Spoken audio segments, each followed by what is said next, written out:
get Walmart to have some kind of holding cell for people who don't know how to, drive their carts.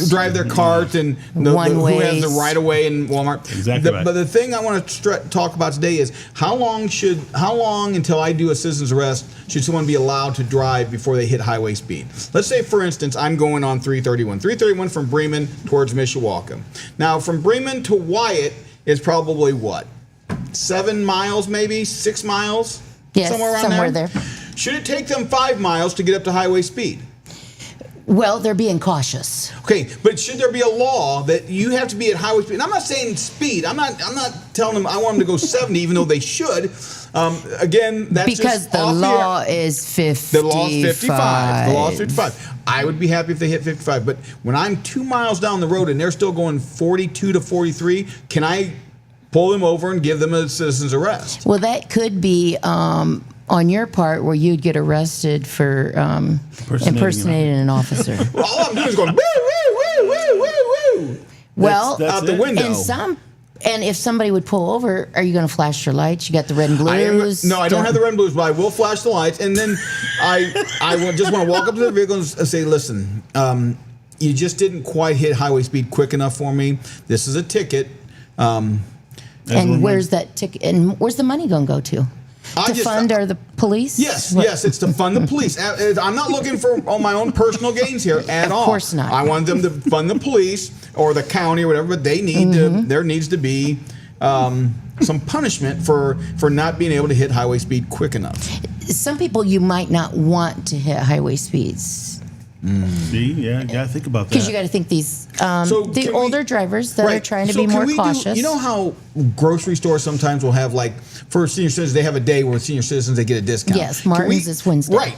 Can we have a time where people who can't drive the speed limit can get on the road so I can avoid them? Have you ever, you should have made it to the meeting with the congressman at Christo's this week. Ooh. Because law enforcement and they all got together and maybe you could have come up with some new laws. I've got some ideas. I think you agree with me that the Walmart holding cell is brilliant. Walmart has enough area where people should be sitting there for a half an hour if they don't know how to push your cart. And again, if I'm on the main aisle and they just shoot across in front of me, then I should be able to pull them over. They didn't use due regard. Yeah, exactly. There you go. So due regard. So we need to continue our know the law with Officer Hite. I want to, because I've got a lot of things that have been bugging me lately, and I just think that we need to, like, wear your shirt on backwards. Yes, like wear your shirt backwards. And if people aren't doing it, then they are wrong, and they should get a ticket. Citizen's arrest. Yes, so, we are the trendsetters. Yes. Positive people. See, this is why we have a great police department here in Plymouth. Yeah. Yes, we do. Officer Hite. Yes. Who just the best. Any question, she'll answer. I may not totally agree with it, but she knows the law. She knows the law. And you could be leaving here, and I could pull you over for having your shirt in the right way. Oh, you're right. If you do pull me over, can you have someone like video it, and I want you to pull can you pull your gun out? I don't want you to shoot me, but pull your gun at me and make me get on the ground. Shoot me. Like get on the ground. How about a yell instead of pointing? Yeah, you probably aren't allowed to just point your gun, are you? No, I don't want to do that. What would a tase do to me? It would basically be like a fatal gunshot, wouldn't it? I don't know. It might give you more patience for the people in Walmart. No, let me ask you this. To carry a taser, do you have to be tased yourself? I was, yes. And a lot of our department, if you carry a taser. You need to really know what it feels like. I was tased. Yeah, you really need to know what it feels like. Absolutely. I highly recommend it. Because you could get caught up when you're literally fighting with somebody and people, you get that jolt because I think my you're heart hands just on with them. explodes, though. No, actually, it freezes. I think my heart explodes. Yeah, no. I think. Yeah. It's your story. You can have it. Yeah, I'm sure it explodes. I wet myself. A lot of people were afraid of that. when we did get tased. Everybody was lined up to the bathroom when it was time to go in. Oh, I guarantee I'd wet myself. I did see something for tardies for the high school. There was an officer that said, okay, if we can get the tardies below 100 a day for a quarter, he would get tased in front of the student body. Boy, that's a big thing. Yes. That's bold. And he actually did it because they got it down to like 83. Really? And Nice. I thought, well, do I need to do that for our students at Plymouth High School and Lincoln Junior High? Because that is a big. That's Some students don't like to get to class. and until you get tased, you'll never know. Exactly. And I think maybe the next know the law, Marco, you should commit. I don't. Yeah. Again, I think No? I think it's all over for the old Marco if I get tased. Oh, no. I'm in the fetal position. Crying before it ever comes. Oh, I'd cry like As soon as they start yelling taser, taser, taser. Yeah. I can't do this. I don't think I got. Yeah, I did get the taser. Yeah, usually you have to tell them. Well, hell, I made the front page of the Pilot News back when I did it, and I don't know why. Thank you very much, Cindy. But it's an extraordinary feeling. I mean, you are locked. Yeah. There's You tense up. I mean, Is it it's like when you beyond- stick your tongue on a 9-volt battery? No. No, it's a little stronger than Yeah. that. Just a I don't little like bit. that either, but I still do it Just to wake you up in the morning. because I'm a dumb animal. All right, I'm out. All right, Marco. Now, Officer Bridget Hite with us here on the Max Morning Show. Great to have her with us. And I guess, first of all, congratulations on your award. Well deserved. Thank you. And, this was a very special, I feel it's a very special award because you're one of our officers and many here within the city that go above and beyond what you're asked to do. And the good news is I'm glad to see you get recognized for that. So before we actually even talk about that award, and I don't mean to stop it there, but we'll get back to it. Talk a little bit about your role as an officer here. It's not just an officer for the city, but you deal with the schools. Yes, as the school resource officer, I am. I like and enjoy talking to students, no matter if it's good, bad, or I always say good, bad, or indiffer. But it's situations that you're just helping out students maybe get on the right path. They've had a bad time. There's all kinds of things they have come into my office about, and sometimes they just need that listening ear. You might not give them any advice or do anything, but they're saying it out loud and they're coming to terms with what's going on. And I always say, don't put your head in the sand, deal with the problem, because this is a lifelong lesson. Through life, we're going to have a lot of different things that come up. And if it's hard, yes, we still have to, we deal with it, and nobody's perfect.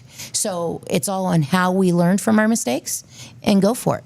And we're going to talk a lot of life lessons, I think, but the fact that you guys are in the school system, how have you seen it as a real big help for everybody, for the kids, for the school itself, having an officer being able to connect and be there in case something happens? And correct me if I'm wrong, this really kind of stemmed from unfortunate scenarios throughout the nation of kids getting shot by dummies. Yes, other students and even other students. Yes. So it really came to fruition there of the idea of putting officers in our schools. But I think it's been even a bigger purpose. Do you kind of see that very same thing? Oh, I think it's a bigger purpose because you're a police officer wearing a uniform, and some kids are afraid, and you're making it to where you're friendly, you're out there, and you're talking to them And a lot of them have never had that, or they just need to know somebody that they can come to and feel comfortable talking to. And I feel like that's a big thing. And being in the school system, I feel like you have so much of that because, you look in the news and, everybody wants to talk bad about the police. Well, everybody's normal and everybody's human in this world. And I put my pants on the same as the kids, the principals, everybody. And I feel like some kids think that, I can't do anything because, she's the police and I can't talk to her. But it's so different because I don't know how many kids say, I hate the police. Well, why? Right. And, and that's the big question I always ask kids. What is it about the police that you don't like? And a lot of it is the behavior they have done previously that we just need to get them over and beyond that to do something else. Yeah, and how long have you been an officer now, Bridget? I have been an officer at the Plymouth Police Department for almost 24 years, and but a police officer for 28. So if there's ever perfect person to talk to about this, it's you. That stigma.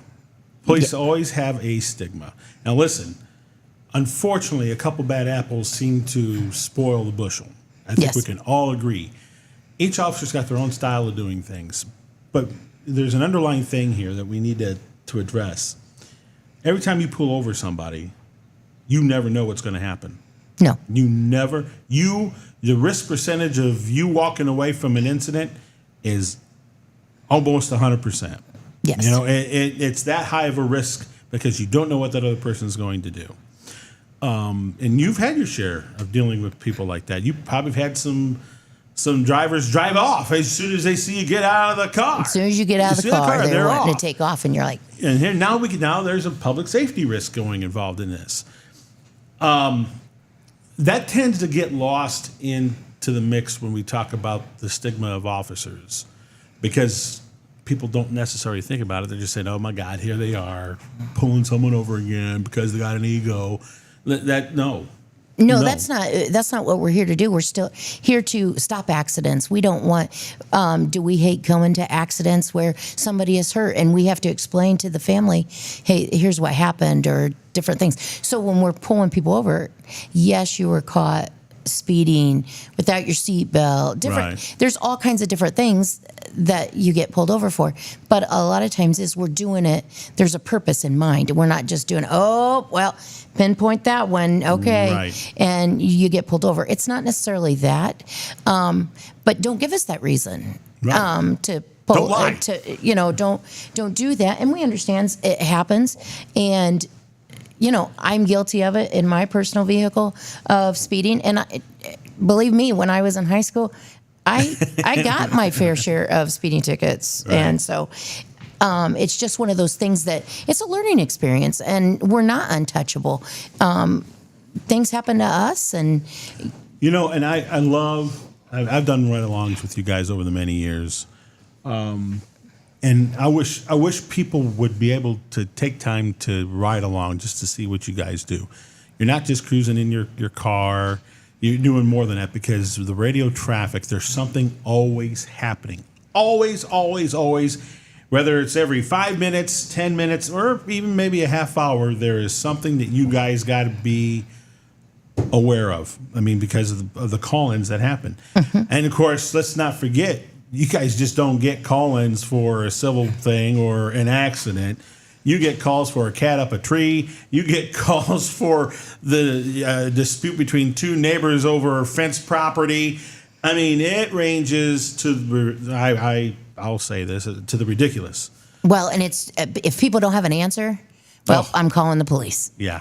And a lot of times, that's what does happen, and we have to give them what our opinion would be. We're not necessarily saying we're right or wrong on some aspects, because you get three people to a story, your side, their side, and somewhere in the middle. I'm not saying everybody's lying, but we all have different opinions. Mm-hmm. So when we're trying to do that and we're trying to make a difference of, okay, who's right or wrong, sometimes we don't know, and we don't have that. And when you do get the call, both parties are so worked up, yes, that they forget to say something because they're so emotionally involved with They're just each so other. mad they haven't walked away from it. Right, they haven't gone to and take figure a it deep out. breath, And I've watched you guys and the techniques that you guys do.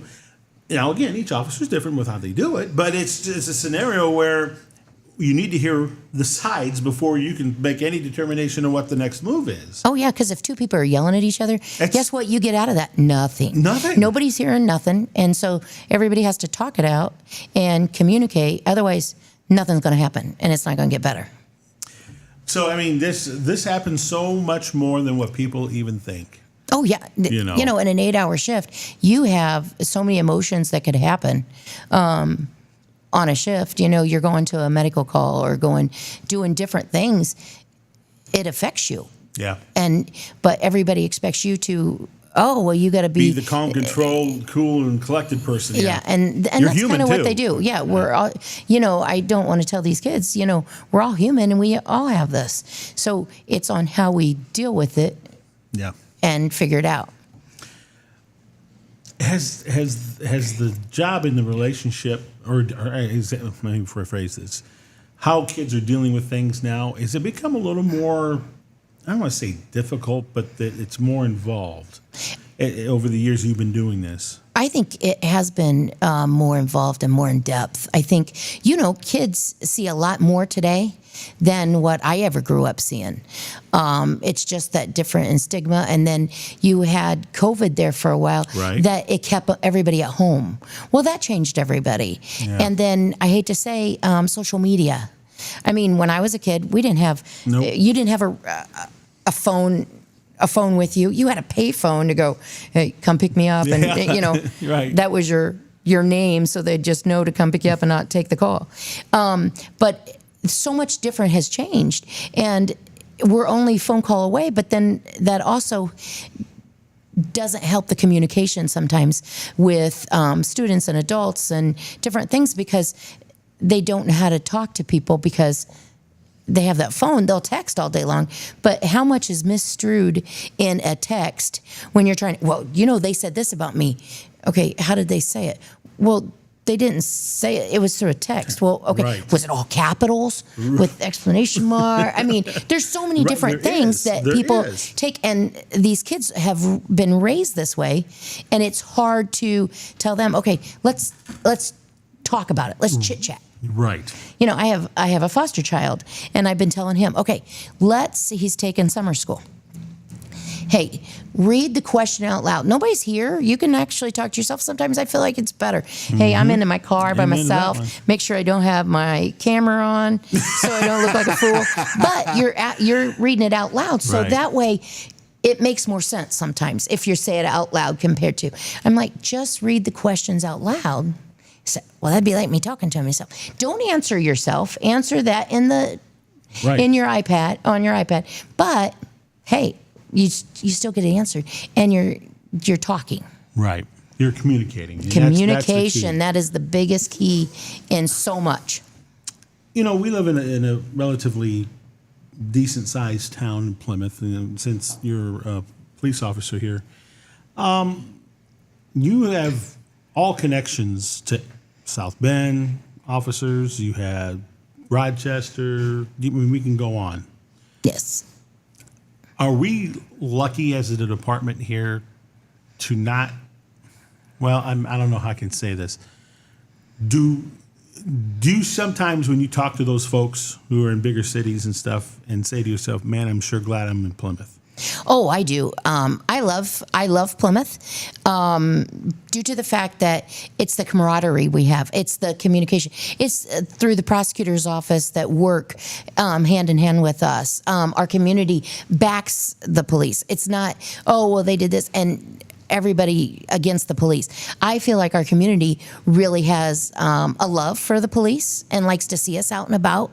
Not to say that's on every situation, but I feel like the city and the county really appreciate kind of the small town atmosphere. That it's not, we're not in Barneyville, but Right. We're bigger, but we're also getting to know, and we know a lot of people, and we're talking, and it's the communication that we have, along with we have the backing from the prosecutor's office, we have the backing from the commissioners, our board of works, different things like that that have that I think does the police department wonders, along with several different. So, we've kind of said you got to be, with as a resource officer at Plymouth, that you've got to be, you got to be even outside of Plymouth, but you've got to be a good listener. You've got to be a educator. You've got to be a psychologist. You've got to be about everything you have to be, and your real job, there's just the percentage is low that you get to be that, Yes. know. And I use that example even here. I worked 3 different titles here. Yes. I would only love to work one, but that's not the case. I think your job's a hell of a lot more stressful than mine is, but it's the fact that you have to be all these instead of just be a police officer that gets to be part of the community and help people. There's more to it. Oh, yeah, there's a lot more to it when it comes to even the school resource officer. You don't know what you're going to go in day to day, and it changes from day to day.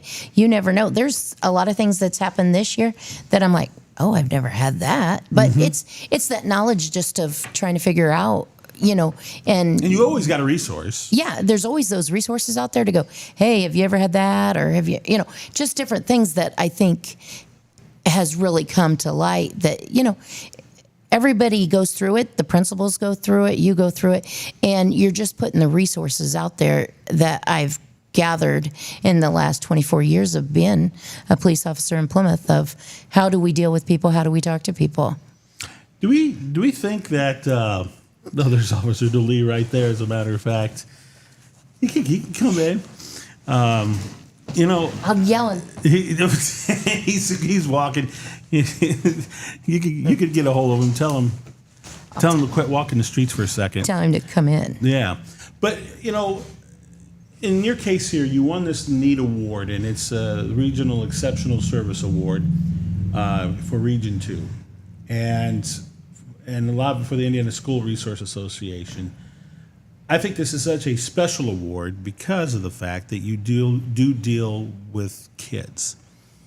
And you mentioned just a little while ago that you never know what the problem's going to be because it's a day-to-day scenario. I guess my question is, how do you prepare for that? Well, this is the first thing I do. I pray in the morning. And then as I go into my day, I might have to pray a little bit more that God gives me the right words to say to some of this. Sure. And there's a few times that I've had to, say, oh, you got to give me the strength and you got to give me the words that I can get in there and do and say to do. Because some days I'm like, no, what did you just say? And, when you're like, okay, hey. Do you find yourself having to be a little more direct? Oh, yeah, I do. I mean, sometimes I have to say, okay, let's put our big girl panties on and let's go. It's just like this. We have to, but sometimes I think kids get more out of that knowing that it's, hey, be straight up with me. I'm not going to sugarcoat it. I'm not going to do anything. Right. Hey, if you're in the wrong, you're in the wrong. It's okay. Let's go from here. But we go from here. We're learning from this. You made a split instant decision. And sometimes those aren't the best ones, but it's a decision. Okay, let's learn from it and go on. And sometimes that's like arresting somebody out on the street. They might be mad at you and they might hate you, but they're hating you because they gotten caught for something embarrassing they did. Right. And they got caught. So they're not necessarily, it's not at me, and it's because I'm doing my job. It's not necessarily because of me as Bridget Hite. It's because the police officer is the one doing the job. And I think they understand. And then we take them to jail and they understand. But I explained to them, okay, here's, if it's a driving offense, okay, let's figure this out. And before you go to court, we need to, okay, look at your license. Let's look at their history, decide what we need to do to get your license back, and figure out, okay, hey, here's what, you got to pay this ticket, and this ticket.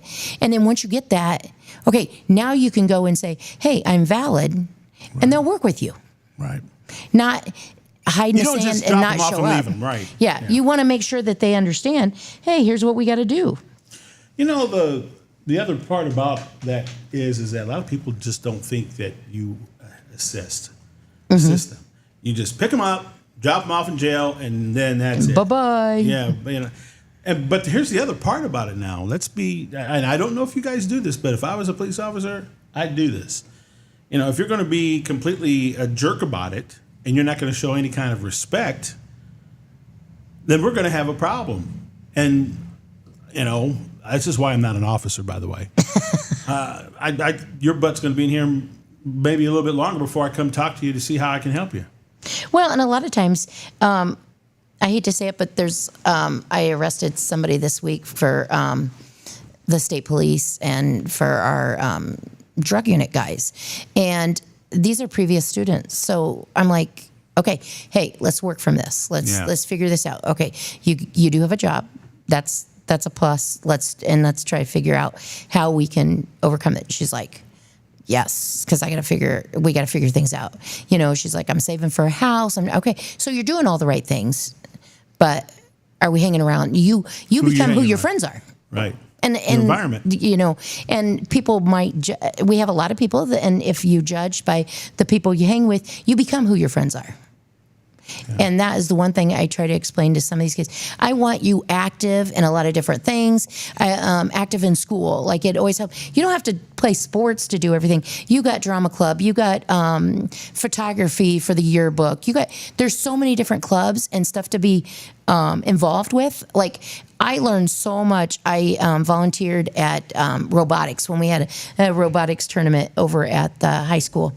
And I said, you know what? I learned there's always that niche to get in with these kids, and it's different things that they do. Like I didn't know anything. I don't know anything about robotics, but I had a great time sitting there, or I was actually tallying their robotic stuffs, but and keeping score. But I related to how many other students. But you didn't have to do that.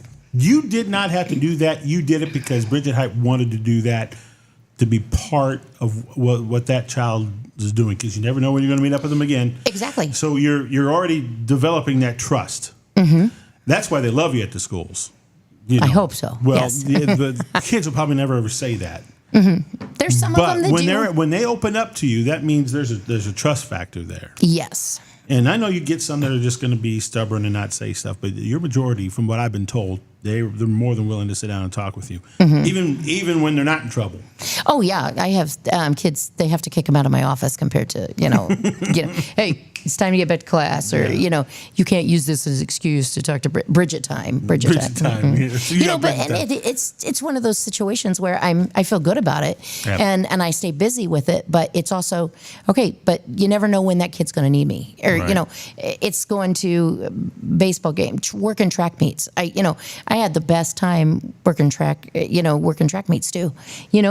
There's different kids. I said, I actually this year I taught.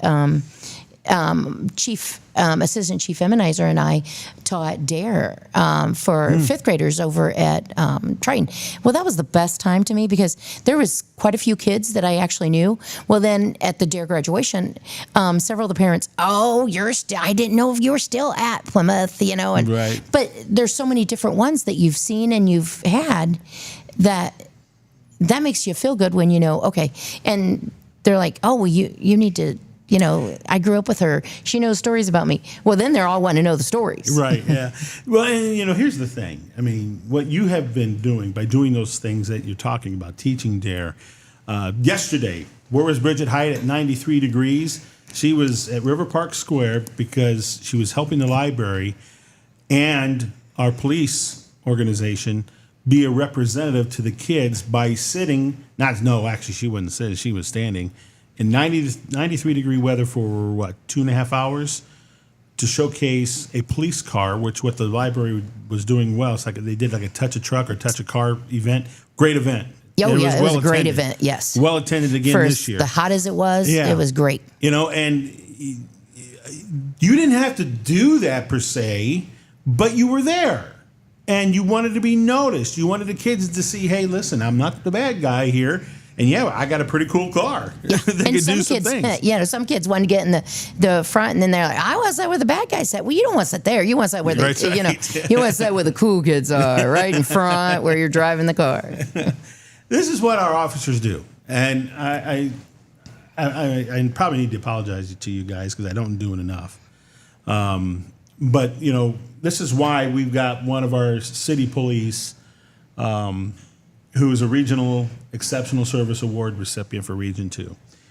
This is a pretty important award. I don't know I don't know the background of it, but when I see the title Exceptional Service Award, I think Bridget Hite. And, you know, you even work other part-time jobs. I think how correct am I when I say you just want to be doing something? I always want to be doing something. Yeah. Yes. Like last night I did Park Patrol. Yeah. You always want to be involved. And we need people like you in law enforcement. Yes. Because you make an investment into our community. So do the others. And Yes. I Shout out to the rest of them at Plymouth absolutely, Police listen, and I know Amanda. John Weir for years. Oh, and yes. I love that man to death. He's a great pick for a chief. And everybody else that's involved in there. And I just And can't I think, remember can't think of their names right now. Yeah. But, Well, he came in. I'll never forget the first day he came in, his first day on the job, because it was him and Shelley Church walked in, and I was working dispatch at that time. Because I was part time I was full time at Argus, and I was there, so it was kind of fun to. Oh well, hey, we got 2 new ones. Oh, and now we have We got one of new your cohorts, yeah. and cohorts of school resource Officer officer. Lee, come over here. Come over here. Sorry, I was sweating my eyes. Oh my gosh. Can I ask you a question? Now I consider You don't have your shirt on backwards. We've kind of experienced that today on the show. I consider you a very honest guy, and I've known you for years. You got a great family. Thank you. And you're a hell of an officer. What in the Sam Hill are you doing walking the streets at 9:25 in the morning with the temperature right now, as of right now, at 81 degrees? So we have to do a downtown walk at least once in our rotation, and I used to do them even before it was required. Right. So on a day like today, I want to get out earlier versus later. Yeah, okay.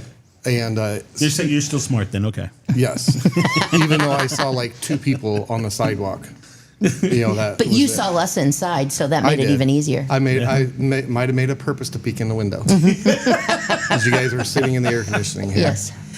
Officer DeLee, when you work with a person like Officer Hite and she receives that award that how does that make you feel as a teammate working with her? Well, you're working with quality people when you got someone gets an award like that. And if, I'm going to be in a learning stage in my career, so, I definitely ask questions. She would know.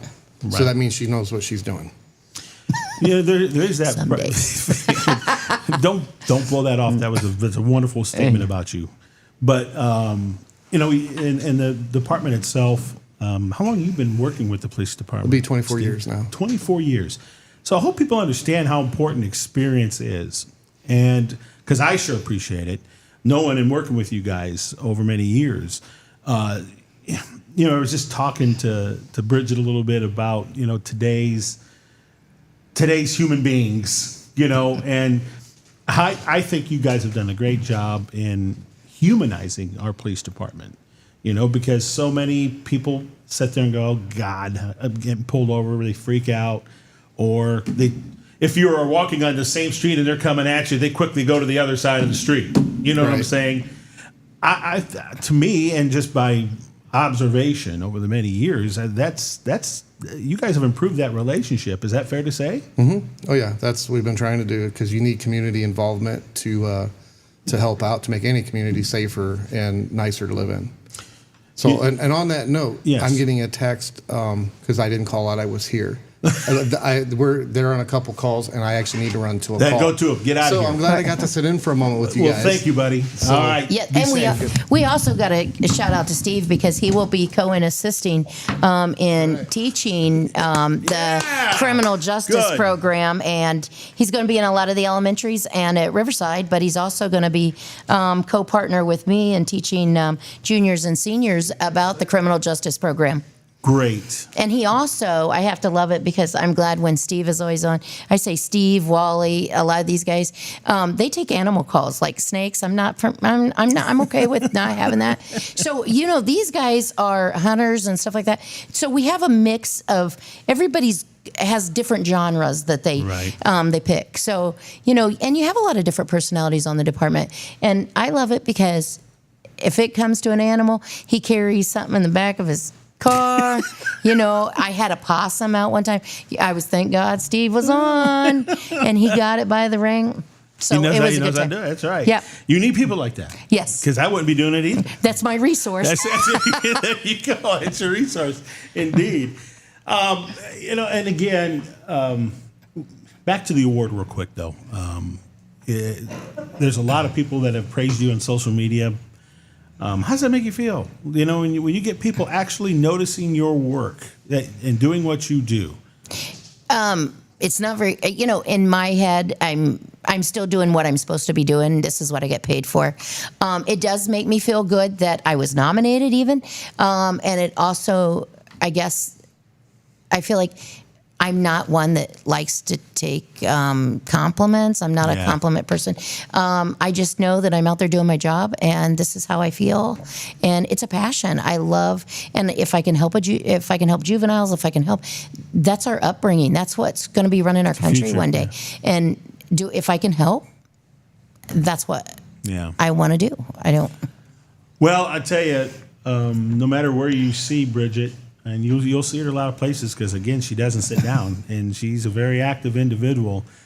Take a couple minutes to find out about her and talk about her, and I hope this video that we got on our Max 98.3 Facebook page coming up, you'll appreciate just exactly who she is and why we're very fortunate here in the city of Plymouth to have an officer like Officer Bridget Hite, and for that fact, every other one that's in our police department, truth be told. We're very fortunate, and I just want to say again, I consider you a dear friend along the way. This is a very well-deserved honor. Thank you. And I can't really think of anything more important, to be honest with you, because you are communicating and you are connecting, and in today's world, that's very tough, because there's always that trust factor. Yes. And this award proves that you can trust Bridget Hite. Thank you. So. Congratulations on everything. Congratulations to our Plymouth Police Department for our wonderful officers like you. Now, you turn into regular officer during the summer when school's out, right? Yes, I always say I'm going to adulthood, but that don't mean like last night I worked park patrol and then I got to see a lot of kids. I'm out at baseball games to see them, to see where they're going and see who wins and different things like that. And I have a freshman that's going for football, and so it's a lot of times it's just running from here to there, but I'm busy and I will always stop and talk. You bet you will. That's what you do best. Thank you very Yes, much, I do. Bridget. Hey, we love you. Thank you so much. Thank you. keep And up I the just great have to work. appreciate the people I work with at the Plymouth Police Department that don't mind calling on me at 3:00 in the morning to ask those juvenile questions. There you go. And, yep, you answer it. Thanks, kiddo. Thank you. All right, that's Officer Bridget Hite on the Max Morning Show.